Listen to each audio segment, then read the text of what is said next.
Hola, ¿cómo estás? Estamos a punto de celebrar la festividad de María, Madre de Dios, y quería compartir contigo unas estrofas, unos párrafos de la novela El Evangelio Secreto de la Virgen María, una novela escrita por el padre Santiago Martín de los Franciscanos de María, en donde la novela se trata de que la Virgen María le confiesa lo más profundo de su corazón al apóstol Juan. Bueno, vamos a empezar sobre todo esto con la encarnación. En fin, el caso es que aquella noche de un sábado de primavera, mi madre y yo escuchábamos atentísimas a Joaquín, que nos estaba contando la predicación del rabino Asaf.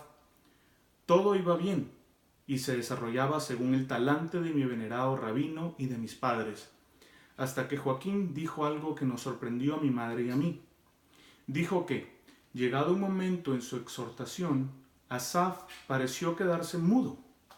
Había estado leyendo párrafo a párrafo el texto de Isaías y explicándolo a continuación, hasta que, de repente, al leer lo que estaba escrito, paledecido, cerró el libro y se sentó y rompió a llorar.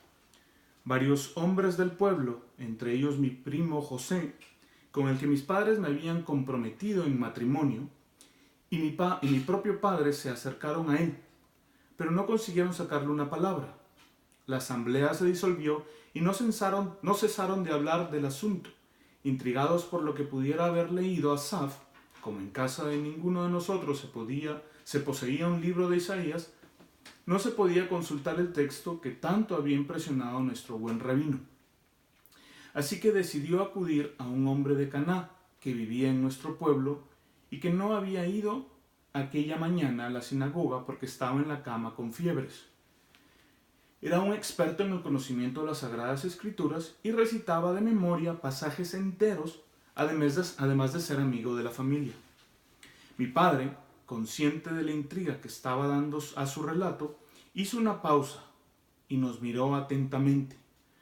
Las dos estábamos boquiabiertas, no digo asustadas, porque Ana, mi madre, tiene tal fe en Dios que dudo que algo logre turbar su ánimo, pero sí francamente interesadas. Así que Joaquín, después de un momento de silencio que aumentó la expectación, nos dijo que llegaron a casa de Adonais, el cananeo, y se lo explicaron todo. Cuando hubo escuchado el texto último que había leído Asaf, Adonías cerró los ojos y empezó a musitar en voz baja hasta que llegó al punto del relato en que había interrumpido el rabino. A partir de ahí, ya en voz alta, añadió: ¿Quién dio crédito a nuestra noticia? Y el brazo del Señor, a quien se la reveló, creció como en retoño delante de él, como raíz de tierra árida. No tenía apariencia ni presencia, le vimos y no tenía aspecto que pudiésemos estimar. Despreciable y deshecho de hombres, varón de dolores y sabedor de dolencias, como uno ante quien se oculta el rostro, y despreciable, y no le tuvimos en cuenta. Y con todo eran nuestras dolencias las que él llevaba y nuestros dolores los que soportaba. Nosotros le tuvimos por azotado, herido de Dios y humillado. Él ha sido herido por nuestras rebeldías, molido por nuestras culpas. Él soportó el castigo que nos trae la paz, y con sus cardenales hemos sido curados. Todos nosotros como ovejas erramos. Cada uno marchó por su camino, y el Señor descargó sobre él la culpa de todos nosotros. Fue oprimido, y él se humilló, y no abrió la boca. Como un cordero al degüello, era llevado, y como oveja que ante lo que le trasquilaban está muda, tampoco él abrió la boca. Naturalmente que mi padre había podido recordar ante nosotros todo aquel largo párrafo, porque lo había escuchado y meditado muchas veces. Y apenas le bastó oírselo empezar a Adonais para recitar lo que él por bajo acompañándole.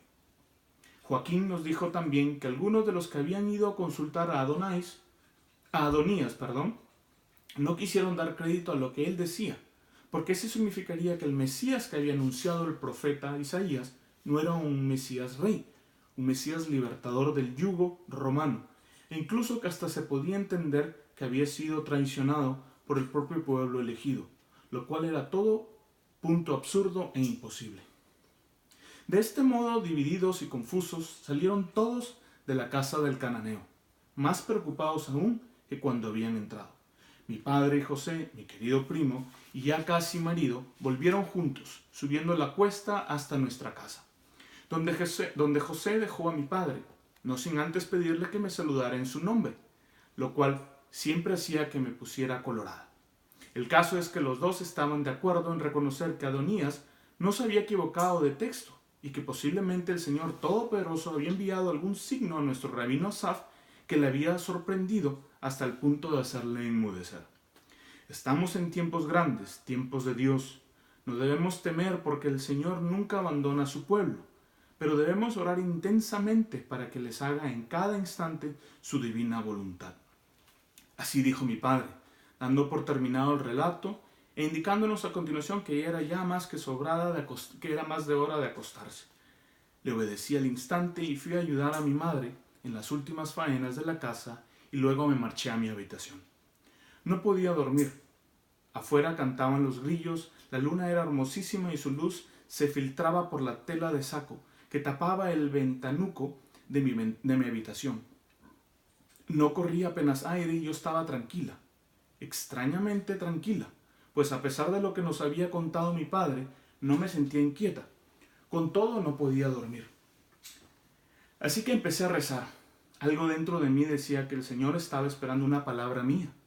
Se la di enseguida y le dije que si Él quería enviar un Mesías, que no iba a ser como casi todos esperaban, que por mi parte me daba lo mismo. Yo no quería que su voluntad se adaptara a mis gustos, sino que aspirara a ser yo lo que me adaptara a los suyos.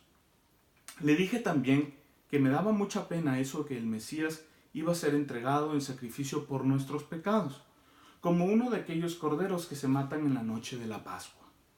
Cuando recordamos la gesta que significó el origen de nuestro pueblo, la acción de Dios contra los primogénitos de los egipcios. Yo no entendía cómo podía venir un Mesías que tuviera como final el fracaso. Los argumentos de mis amigas, de mis primos y de mis mayores, a excepción de mis padres, me parecían cargados de razón. Me parecía algo lógico que Dios interviniera a favor nuestro, como había hecho en el pasado, en la época de los jueces o de los reyes, y que suscitara un jefe poderoso que devolviera la libertad y la grandeza a nuestra patria. Pero, como mis padres, no me hacía ninguna ilusión recrearme en las imágenes de guerra y violencia, de sangre y de desolación que forzosamente acompañarían esa liberación por muy victoriosa que fuera. Además, y ahora que ya la cosa se complicaba, me parecía extraño y más raro aún que el Mesías que iba a venir tuviera que padecer en nombre de todos, siendo Él inocente y nosotros los culpables. Pero yo sentía muy fuertemente que aquella noche el Señor esperaba algo de mí. Así que le dije a todo que sí. Le dije que por mí las cosas solo debían hacerse según fuera su voluntad, y no según mis cálculos o previsiones. Por lo tanto, si el Señor había dispuesto que así debían desarrollarse los acontecimientos, así los aceptaba yo, y como en ocasiones anteriores me ofrecí para ayudar en lo que pudiera, de que lo que yo podía hacer era muy poco, jovencita como era y a punto como estaba de casarme. Y entonces fue cuando ocurrió. No había hecho más que pronunciar mi último sí cuando la pequeña habitación se llenó de luz. Todavía estaba arrodillada, con mi pobre ropa de noche que había levantado por encima de las rodillas para no gastarla, cuando Él se apareció. Tengo que decir que no me asusté.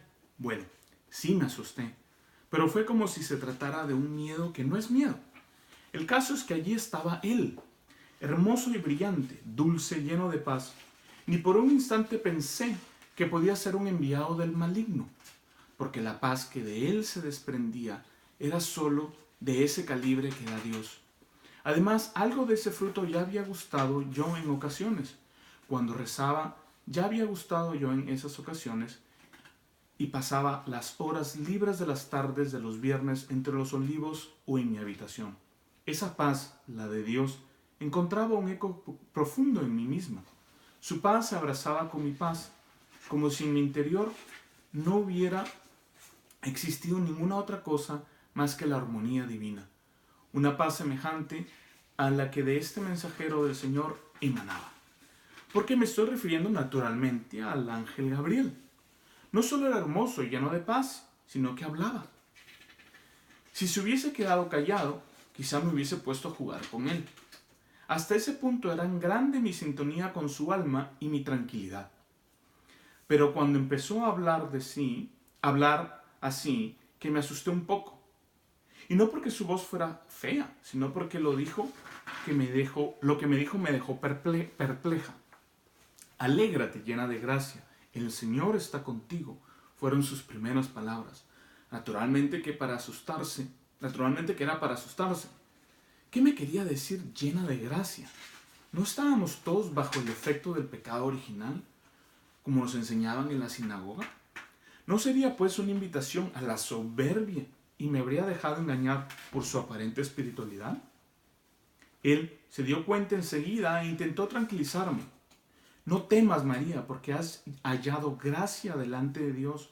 Vas a concebir en el seno y vas a dar a luz un hijo, a quien pondrás por nombre Jesús. Él será grande y será llamado Hijo del Altísimo, y el Señor Dios le dará el trono de David. Su padre reinará sobre la casa de Jacob por los siglos, y su reino no tendrá fin. La verdad, no eran palabras muy tranquilizadoras. Estaba el no temas. Pero lo que venía luego era de lo más serio y preocupante. Sin embargo, acostumbrada como estaba a decir sí a lo que Dios me pidiera, y con la certeza íntima que tenía de que aquel era un mensajero suyo, ni pensé en el lío en que me metía, ni en las consecuencias que pudiera tener el hecho de que yo ya estaba, de alguna manera, casada o por lo menos comprometida con José.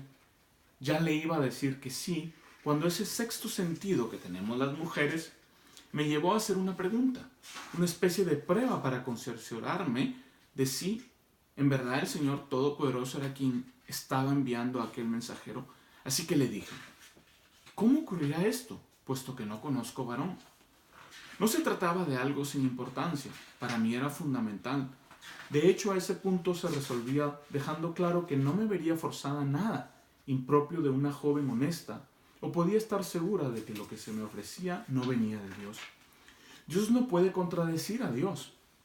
Dios no podía haber estado sembrando en mi alma durante toda mi vida una necesidad de pureza y de consagración, para después llevarme por caminos que eran todo lo contrario.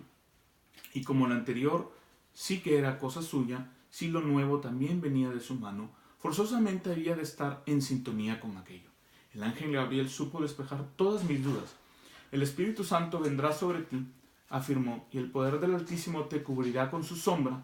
Por eso, el que ha de nacer será santo y será llamado Hijo de Dios. Aquello ponía todo en su sitio. Yo seguía manteniendo mi virginidad y mi limpieza de alma y de cuerpo, sin tener que pasar por situaciones que no solo me repugnaban a mí, sino a cualquier otra muchacha honrada. Gracias, María.